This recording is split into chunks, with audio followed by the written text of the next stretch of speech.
One of my favorite arcade games from 1986, Namco's Rolling Thunder, recently made its debut on the Mr. FPGA thanks to the one and only Hotego.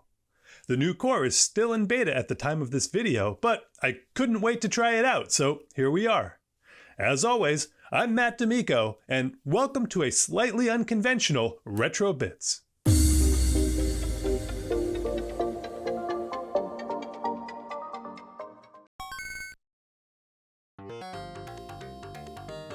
Right, so here we are in control of a secret agent codenamed Albatross. We can shoot, duck, jump, and perform a high jump, but we can't jump and shoot at the same time. One of the game's novel mechanics was having both a lower and upper tier where action can take place. Albatross can also enter and exit any door he encounters, and can stay hidden inside as long as he wants. There is a timer, so we don't want to delay too much here. Pardon me, has anyone seen a secret agent around here?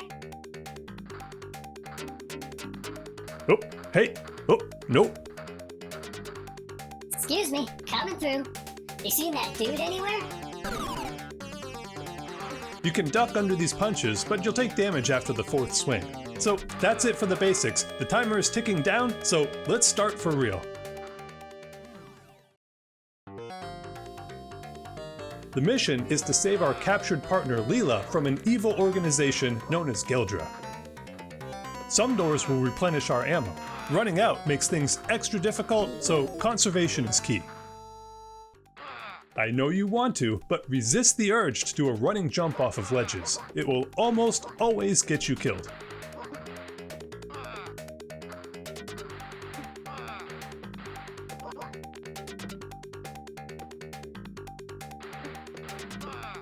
Doors marked arms contain machine gun ammo. This gives you rapid fire, but the individual bullets aren't any more powerful. Check this out, there are different character animations for the pistol and SMG, which I thought was a nice touch. Haha, think I'm gonna do it. Just gotta get the timing right.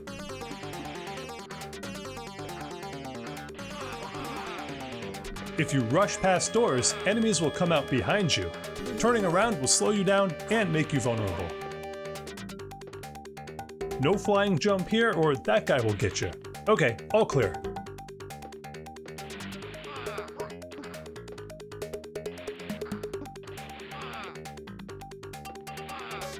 See what I mean about having to turn around? Another novel mechanic this game introduced to the run and gun genre was the ability to take cover behind and even inside objects. Haha, I love the way these guys jump.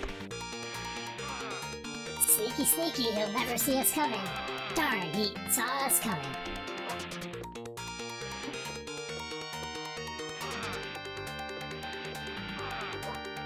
Sometimes when an enemy is frozen, a high jump gets him moving again.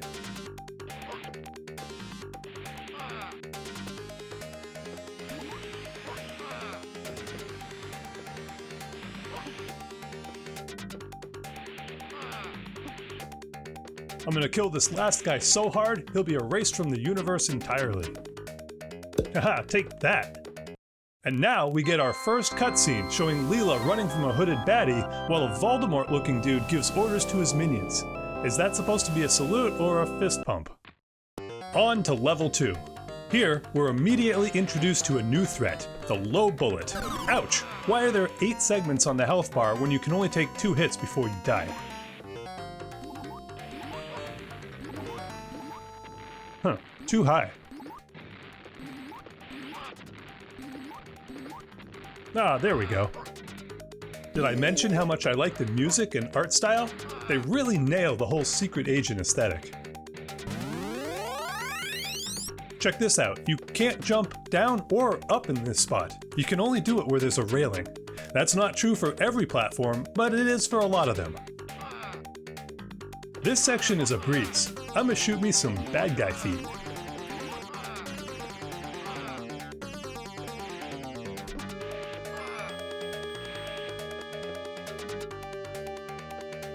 Ah, my feet! In some areas, you really need to pre-fire and move. If you don't, enemies will have time to set up and start shooting or lobbing grenades, which will block your path. Here's a tip: you can use the railings to shortcut whole parts of the stage. Not on these stairs though. They're on a different plane, so the enemies on the floor can't even see you. It is hard to find good henchmen these days.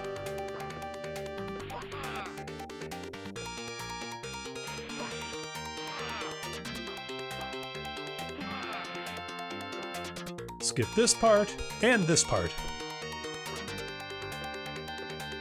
Skip here and here. But be careful, the game has one last FU in store if you rush to the exit. Don't get sent back to the last checkpoint.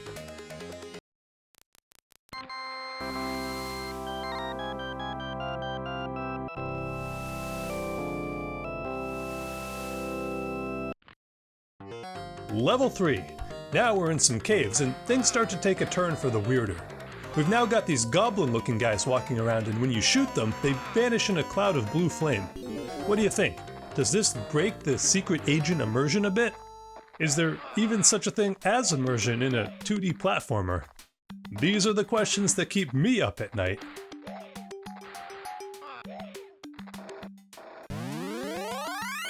You know, now that I think about it, the humanoid enemies sort of dissolve into a mass of sludge too, so that's definitely not normal either. Ooh, time for some tech specs. The game uses Namco's System 86 hardware. It features twin Motorola 6809 CPUs, the same found in the Tandy Color Computer, Dragon 32, and Vectrex. It also uses a dedicated Hitachi video display chip and a Yamaha OPM sound chip.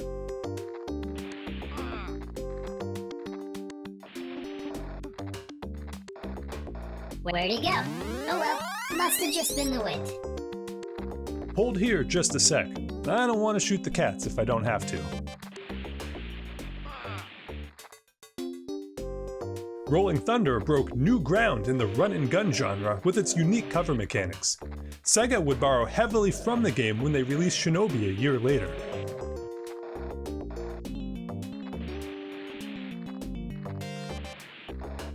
No, poor kitties.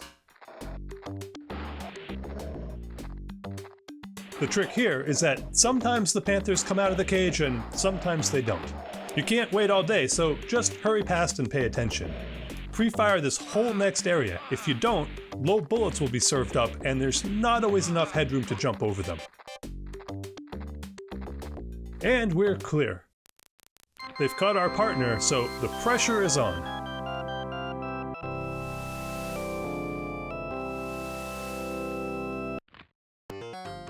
Level 4, and the secret to completing this stage is try not to get killed.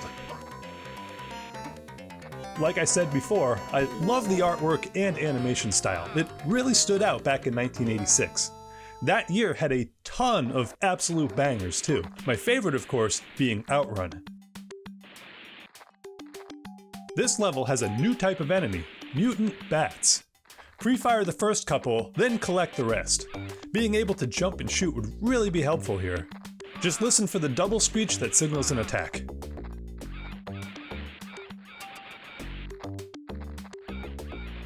No problem.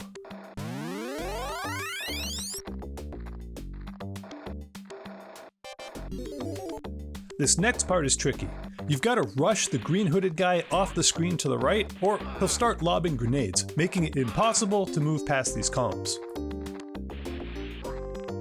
From here, jump to the center of the next platform, because you could repeat that move 2 more times, or just drop straight down. This way, the rest of the ninjas won't spawn in.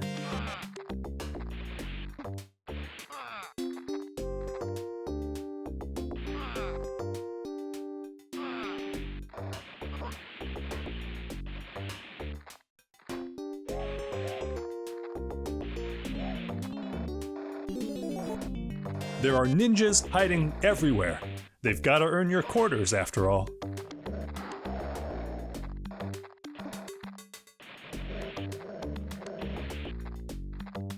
If you thought the goblins were strange, now things get even weirder. How does an evil organization go about recruiting fire sprites exactly? Careful, they explode into 4 deadly pieces. Some of them aren't a threat, but others will chase you down. At least the pattern is always the same each time through. To survive this spot, push forward. Staying put or jumping back will get you killed.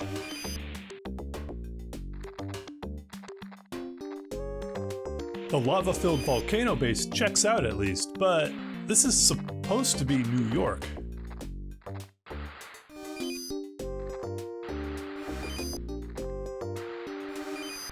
And we're clear.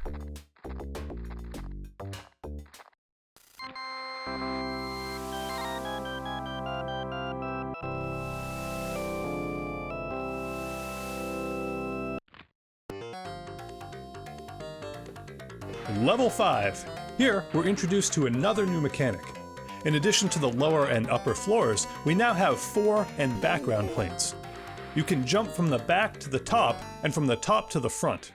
The challenge is keeping track of where the enemies, and especially flying bullets, are when you're in the background.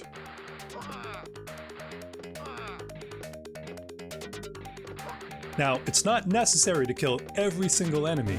Work smarter, not harder, people.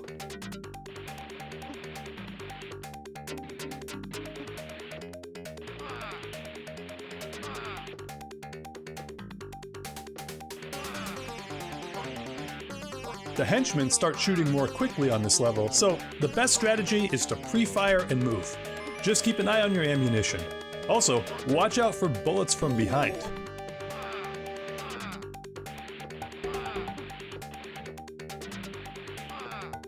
So, Matt, I hear you saying, what's up with this video anyway? Well, basically, I make content about whatever I happen to be doing at the moment, and what I've been doing is playing a ton of Rolling Thunder. So, yeah, here we are.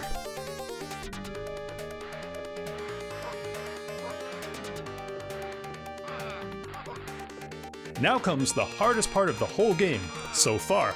Getting down from this platform. Even if you time your jump and stick the landing, you'll be surrounded by mobs while bullets come from both high and low, along with grenades. Ugh, balls. Alright, let's try that again. Sometimes, moving back a screen or two can help reset enemies, but for the most part, you just have to wait for the right moment. There we go. Ah, this looks familiar. Could it be the final boss? I guess not. Well, we cleared the first story, but who is this green goblin exactly? Is it the Voldemort-looking guy from before wearing a mask? Shame the game never tells us the answer. Ah, the good old fake ending.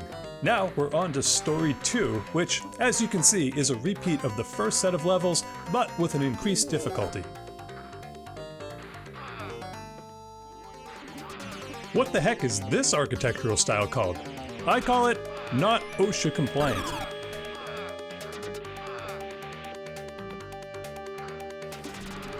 Anyway, things get a lot harder as you go on, and there are some unique areas not in the first story. If you want to see the end, why not play the game for yourself? That, or find a long play video, I guess.